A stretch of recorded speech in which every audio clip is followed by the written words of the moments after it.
এইখানে আবার একটা জঙ্গল শুরু হয়েছে, আর পুরোটাই কিন্তু শালের জঙ্গল, গাছগুলো অনেক বড় বড়।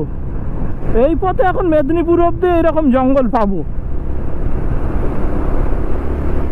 এখন বাজে 12:30, আর এখান থেকে আমার বাড়ি 190 কিলোমিটার। সারেঙ্গা চলে এসেছি, সামনে থেকে আমাদের বাম দিকে নিতে হবে।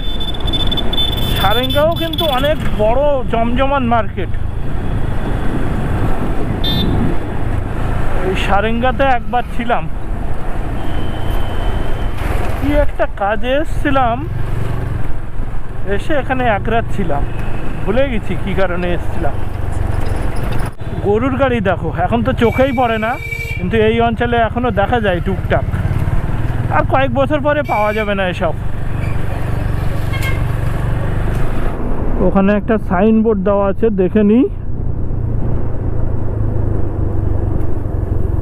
চন্দ্রকোনা রোড, ওদিকে আমরা যাব না। মেদিনীপুর 60, কলকাতা 190, গোয়ালতোড় 19।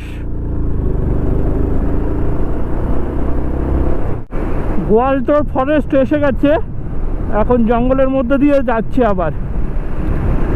তো এই গোয়ালতোড় ফরেস্টটাও অনেকটা বড় আর অনেক গভীর জঙ্গল। আমার জন্মস্থান যেহেতু সুন্দরবন, ছোট থেকে জঙ্গল নদীর মাঝেই বেড়ে ওঠা, ওই জন্য জঙ্গলের প্রতি একটা আলাদা ভালো লাগা রয়েছে। অন্যরকম ভালো লাগে জঙ্গল এরিয়ায় আসলে, যেহেতু ছোট থেকে ওখানে বেড়ে উঠেছি। তারপরে তো পড়াশোনার তাগিদে বড় হলে কলকাতায় এসেছি, কিন্তু আমার শেকড়টা সুন্দরবনের। এই গোয়ালতোড়টাও কিন্তু এই মাওবাদী বেল্টের মধ্যেই ছিল, তখন ওদের আন্ডারেই ছিল এগুলো। সারেঙ্গা, গোয়ালতোড়, ওদিকে সুতান, সেই সময় খুব শোনা যেত এই নামগুলো। আমরা এখন আছি বরাভূম বলরামপুর রোডে। তো পুরুলিয়া আসতে গেলে কিন্তু এই রোডটা নিতে হয়। আমরা এখান থেকে সোজা যাব মেদিনীপুর।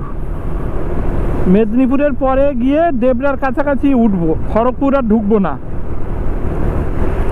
সূর্য এখন একদম মাথার উপরে, 1টা বাজে, প্রচণ্ড গরম হচ্ছে, অথচ সকালে কি ঠান্ডা লাগছিল। আগামী কয়েক মাসে পরপর কয়েকটা রাইড আসতে চলেছে, খুব সুন্দর সুন্দর রাইড হবে। তোমরা সাথে থাকো, দেখতে থাকো, ভালো ভালো কিছু কন্টেন্ট পাবে। এইরকম নতুন নতুন জায়গা, চেনা পথের বাইরে একটু অন্যভাবে ঘোরার স্বাদ পাবে। গত বছর তো রডোডেনড্রন দেখতে হিলে ভাটসে গেছিলাম, এবছরও একটা জায়গায় প্ল্যান আছে, এক্ষুনি বলছি না। তার ভিডিও আমার ইউটিউব স্বপ্নময়ে পেয়ে যাবে, ফেসবুকে পেয়ে যাবে লেখা। তো ইউটিউব চ্যানেলটা সবাই সাবস্ক্রাইব করে দিও, ওই সিরিজটা দেখো। একই সাথে রডোডেনড্রন দেখেছি, প্লাস ইস্ট সিকিম করেছি। বরফ ছিল, প্রচুর বরফ।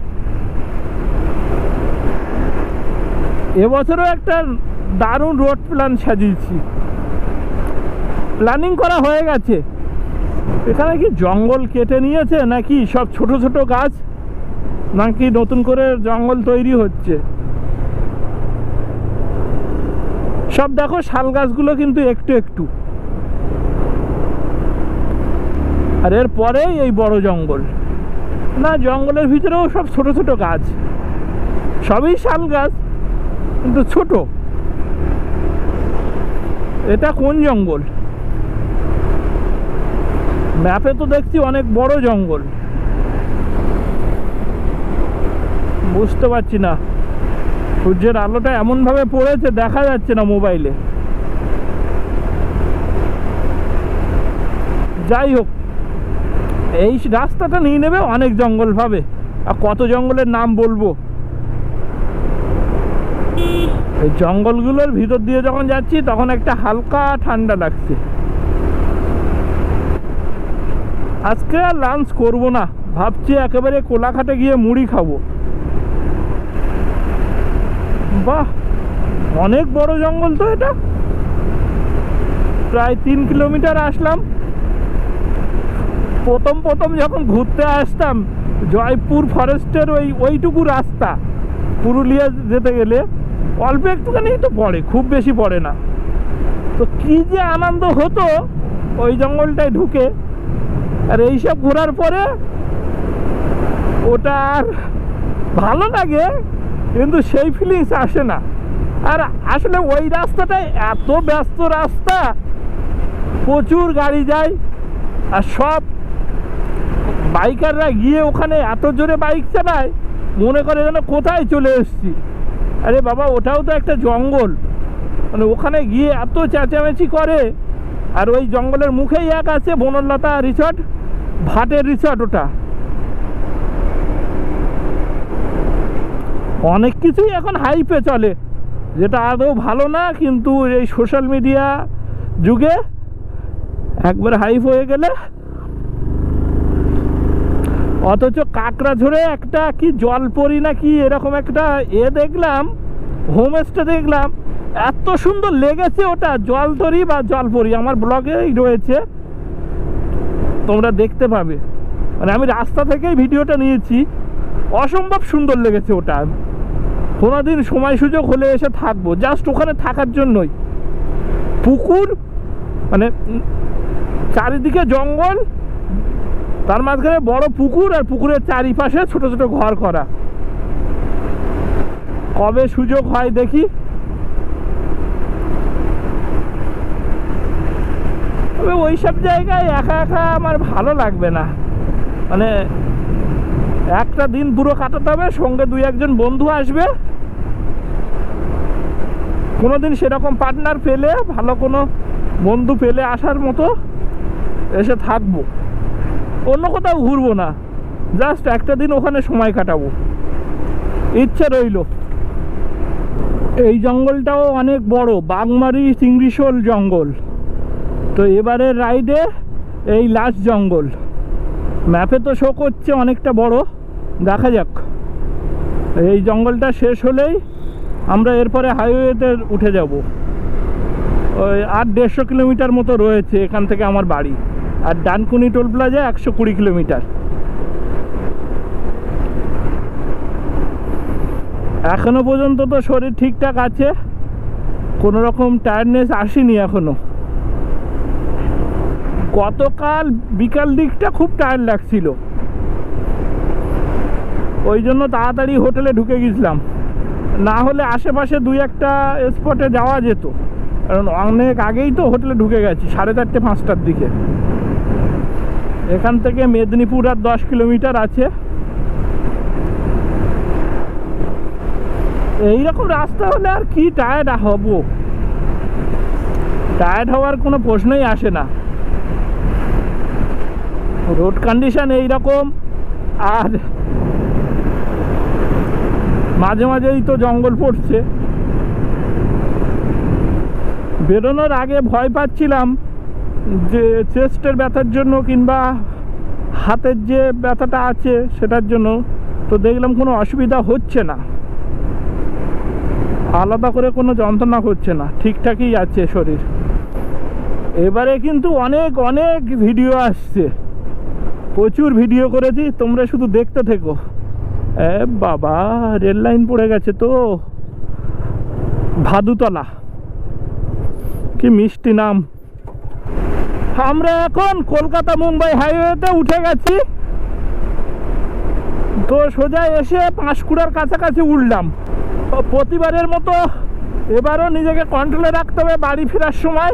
আমি সবসময় এই কথাটা বলি যে একটা রাইডের সবথেকে ভাইটাল ডে হচ্ছে বাড়ি ফেরাটা, কারণ শরীর তো অনেক ক্লান্ত থাকে, আর তাছাড়া কখন বাড়ি ফিরবো এই করতে করতেই অনেক দুর্ঘটনা ঘটে যায়। ভিতরের রাস্তা দিয়ে এসে উঠলাম, তো এখন একটু আস্তে চালাচ্ছি, হাতটা অ্যাডজাস্ট করতে হবে, হাত চোখ দুটোই। ভিতরের রাস্তায় চালানোর রুলস একরকম, আর হাইওয়েতে চালানোর রুলস আর একরকম। হাইওয়েতে শুধু লুকিং গ্লাসে ফলো করতে হবে, এই রাস্তায় শুধু চালিয়ে যাও, কোনো গাড্ডা নেই।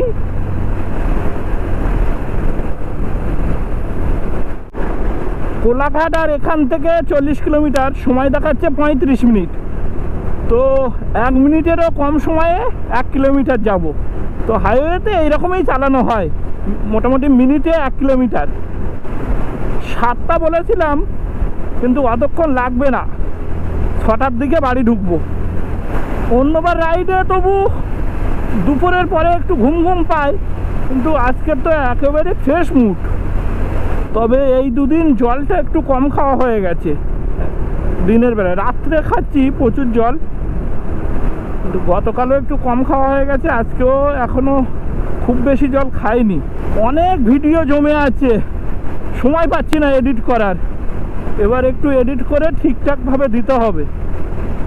কতগুলো রাইডের ভিডিও ওইভাবে আছে, দেওয়াই হয়নি। আর এই 2.5 মাস না কিচ্ছু করতে ভালো লাগছিল না, হাতটা তুলতেই পারছিলাম না, তো যে এডিট করব ল্যাপটপ নিয়ে বসতেই পারছিলাম না। 2.5 মাস পুরোটাই শুয়ে কাটিয়েছি। ফেসবুকে তবু টুকটাক দেওয়া হচ্ছে, ইউটিউবে দেওয়াই হচ্ছে না। এবার কন্টিনিউ করব। প্রতিবার রাইডে বেরিয়ে বলি যে কন্টিনিউ দেব, আর সেটা আর হয়ে ওঠে না। পিছন থেকে একটা 4 চাকা আসছে, অনেক জোরে আসছে। এই দেখো কত জোরে বেরিয়ে যাচ্ছে। কোলাঘাট কিন্তু আর 5 কিলোমিটার। আর এই সব হোটেলগুলো শুরু হয়ে গেছে। তো 40 কিলোমিটার 40 মিনিট লাগলো। তো এইটা আমার লাগে 20 থেকে 25 মিনিট। আজকে একটু বেশি টাইম লেগে গেল, কারণ রাস্তায় প্রচুর গাড়ির চাপ। ঠিক আছে, 40 কিলোমিটার 40 মিনিটে এসছি, খারাপ কিছু নয়। এবার এখান থেকে বিদ্যাসাগর সেতু টোল প্লাজা, এইরকম গাড়ির চাপ থাকবে আর প্রচুর সিগন্যাল রয়েছে। চলো আস্তে আস্তে যাই, বাড়ির কাছাকাছি চলে এসেছি, তাড়াহুড়ো করবো না। 4টে বাজে। এখান থেকে 2 ঘন্টা ধরছি, 6টা, যদিও 2 ঘন্টা লাগবে না, তাও 2 ঘন্টা ধরে রাখি। কাছে ব্রিজের জ্যাম শুরু হয়ে গেছে। ও বাইকের অসুবিধা হওয়ার কথা নয়, বাম সাইড দিয়ে দিয়ে যাব। এই সাঁতরাগাছি ব্রিজ আমি কোনোদিন ফাঁকা পাইনি।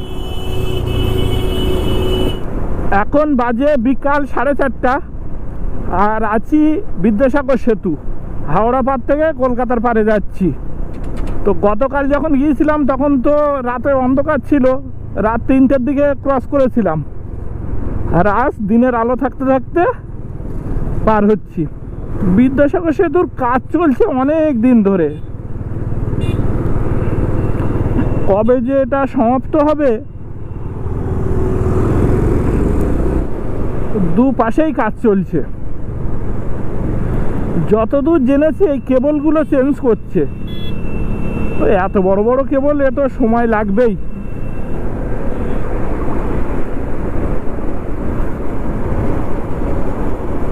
একটু ডান সাইড চেপে যেতে হবে, কারণ আমরা নেব এজেসি বোস রোড। আর বাম দিকে গেলে চলে যাচ্ছে খিদিরপুর এসপ্লানেড। এই এজেসি বোস রোড নিলেই গিয়ে মা ফ্লাইওভারে উঠবো,